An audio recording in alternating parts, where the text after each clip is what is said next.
السلام علیکم ورحمۃ اللہ وبرکاتہ۔ جی ناظرین، میں آپ کا دوست محمد سلمان فاروقی میڈیا سیالکوٹ سے۔ ناظرین، یہ عرب نیوز چینل ہے کوئی، اس کے اوپر حافظ سعد حسین رضوی صاحب کا انٹرویو ہوا، اور حافظ سعد حسین رضوی صاحب کے 2 کلپ صرف وائرل ہوئے ہیں، 2 کلپ، اور دونوں کلپ کے اندر جو سنے ہیں اس میں سے 2 سوال ہیں۔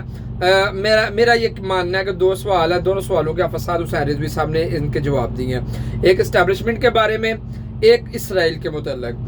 اچھا، اب حافظ سعد حسین رضوی صاحب اس ویڈیو میں اگر کسی کے پاس وہ مکمل بیان ہو، میں تو سرچ کیا، مجھے وہ مکمل انٹرویو نہیں ملا، اگر کسی کے پاس ہو تو وہ نیچے ضرور اس کا لنک جو ہے نا پیش کریں۔ اچھا، حافظ سعد حسین رضوی صاحب سے یہ سوال کیا جاتا ہے اسٹیبلشمنٹ کے متعلق، تو وہ جواب دے رہے ہیں کہ جو ہے نا پاکستان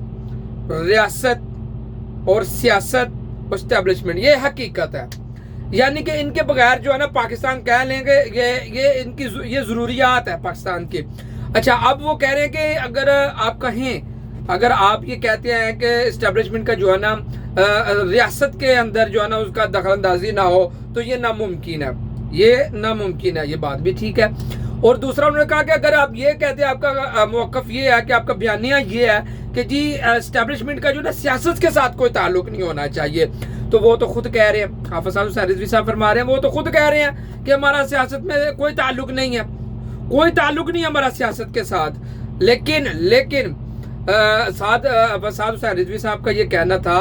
کہ وہ فرما رہے ہیں کہ ہمارے سیاستدانوں نے ہی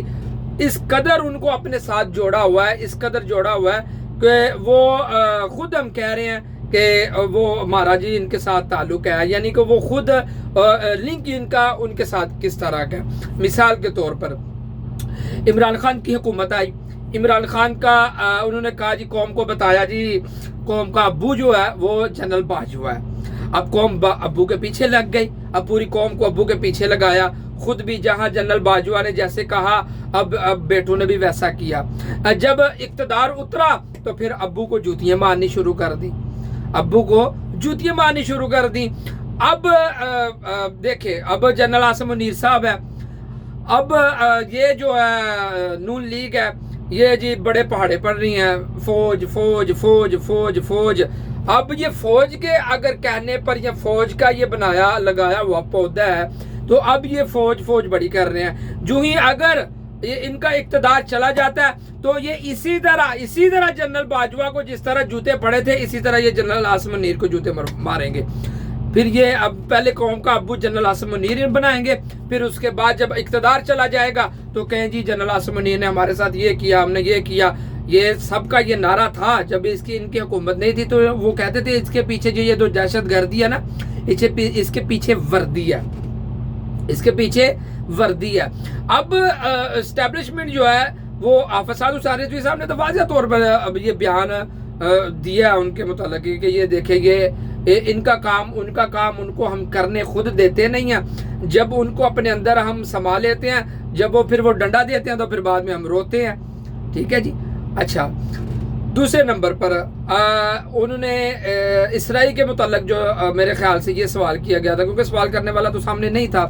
انہوں نے کہا جی ہمارا نظریہ جو ہے نا وہ وہی ہے جو قائد اعظم علی جناح کا تھا، ہم اسرائیل کو کبھی بھی تسلیم نہیں کریں گے۔ جو قائد اعظم نے وہ جو نظریہ دیا تھا کہ وہ ایک حرام ریاست ہے، ہم اسے کبھی بھی تسلیم نہیں کریں گے۔ تو پھر انہوں نے وہ کاکڑ نے جو پچھلے دنوں میں بیان دیا تھا کہ اس کا حل 2 ریاستیں جو ہے نا وہ حل ہے اس کا، تو سعد رضوی صاحب فرمانے لگے کہ اگر عدالتیں قانون اگر حرکت میں آلتا، ٹھیک ہے، تو یہ جو اس نے بیان دیا تھا کاکڑ نے، یہ اگلا 1 گھنٹہ بھی وزیر اعظم نہ رہتا۔ یہ ہمارے ملک کا حال ہے، ہم قائد اعظم کے نظریے سے ہی دوڑ رہے ہیں، قائد اعظم کے نظریے سے بھاگ رہے ہیں، اور وہ نظام لانا چاہ رہے ہیں جس پہ کفار جو خوش ہے۔ اب مجھے خود اندازہ لگائیں، بتائیں کہ اب قائد اعظم کے نظریے پہ کون کھڑا ہے، اور قائد اعظم کے نظریے کا دشمن کون ہے، اور اسٹیبلشمنٹ کے متعلق ان لوگوں کے خیالات کیا ہیں اور ان لوگوں کے خیالات کیا ہیں۔ اس لیے یہ دیکھنا پڑے گا کہ کون کس کا پودا لگایا ہوا ہے۔